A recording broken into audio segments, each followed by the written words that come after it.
Consultant STMBHD bought a used car which was about 6 months old for the managing director to drive.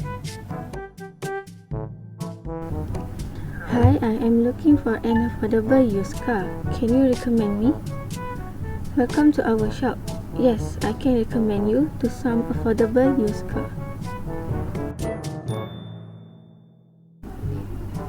I think this one right here is the suitable one for you. It is a 6-month-old used car. After test driving the car, Conrad, the managing director on behalf of consultant STMBHD, signed a contract of sale of the car with Kim, the seller. The car is stunning. I'm ready to buy it. Excellent. Let me get a contract for you to sign.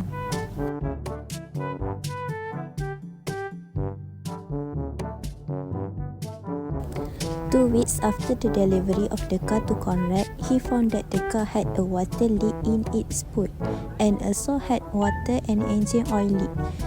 The latter damage was irreparable, means a new engine was necessary.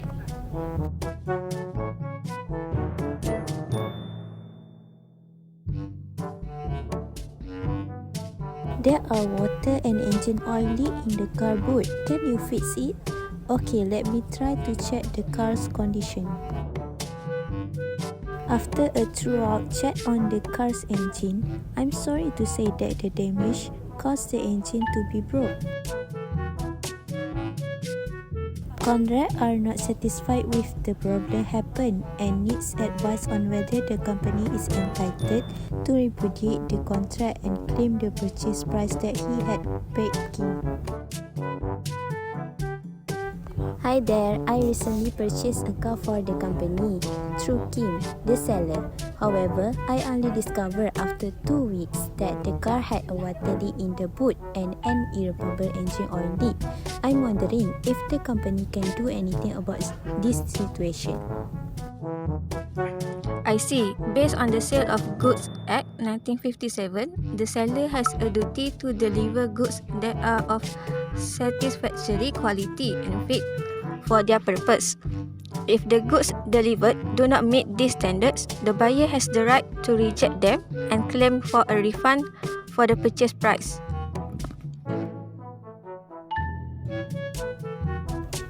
That's good to know, but what if I already signed the contract of sale and took possession of the car? Does that affect our rights under the Act? No, it doesn't. Even if you have already taken possession of the car, you can still reject it and claim for a refund if it turns out to be not of satisfactory quality.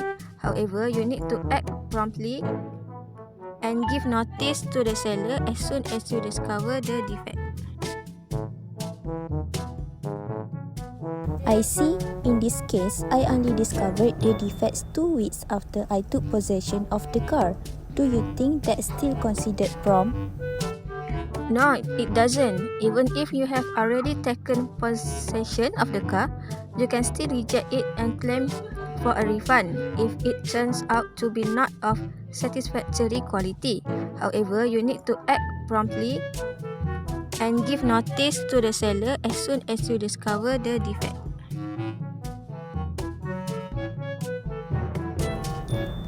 Alright, I will do that. Thank you for your advice. You're welcome. Just remember to act promptly and provide clear evidence to the defects to support your claim. Good luck.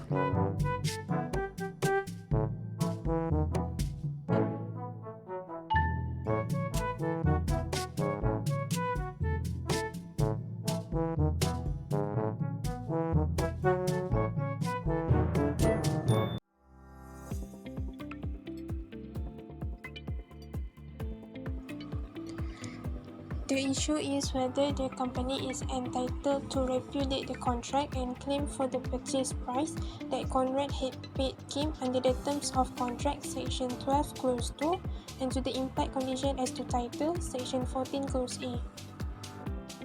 In this case, the law is the term of the contract of sale of goods sold. Under the term of contract, condition is stipulation that is important to the principal purpose of the contract and was breach give rise to the right to treat the contract as rejected under section 12(2) of the SOGA 1957. This law comes into play when examining the legal framework, adding unspoken demand relative to the quality or appropriateness for specific purpose. The effectiveness of this provision is determined by the circumstances surrounding the contract. The Sale of Goods Act of 1957 requires a number of implied conditions to be included in any contract for the sale of goods. As for this case, it can refer to the implied condition as to title in the context of section 14(a) of the Sale of Goods Act 1957. It states that when products are sold under a contract with a specific purpose communicated or inferred by the buyer, there is implied requirement that the item be free of any flaw rendering them unsuitable for the intended use. Additionally, section 14(2) is invoked, underlining the existence of the implicit condition that require items sold to be free of fault that render them unacceptable for their intended use. This condition can be referred to the case Rowland vs. Duval, where Art bought a car and used it for 4 months before discovering that it has been stolen. The car was returned to the true owner, thus Art won a refund from D. The court held that D, which is seller, had breached condition as to title Art can recover the full price he had paid. This shows that a breach in this condition entitled the buyer to repudiate the contract and recover the price in full even though he has used the good. Another example is when A bought a van from B and used it for 3 months. However, B actually has no title to the van. Then the legal owner of the van found it and demanded it back. Hence, the law holds that A is bound to return the van back to the legal owner. A also has the right to ask for the recovery of the purchase price from B.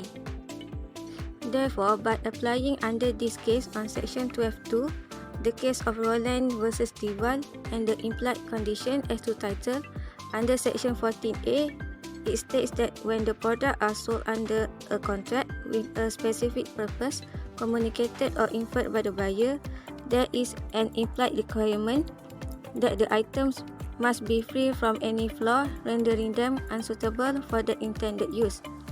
For this case, Conrad signed a contract on behalf of the company with Kim, seller, after test driving the used car, but he did not inspect the boot of the car when he saw the car.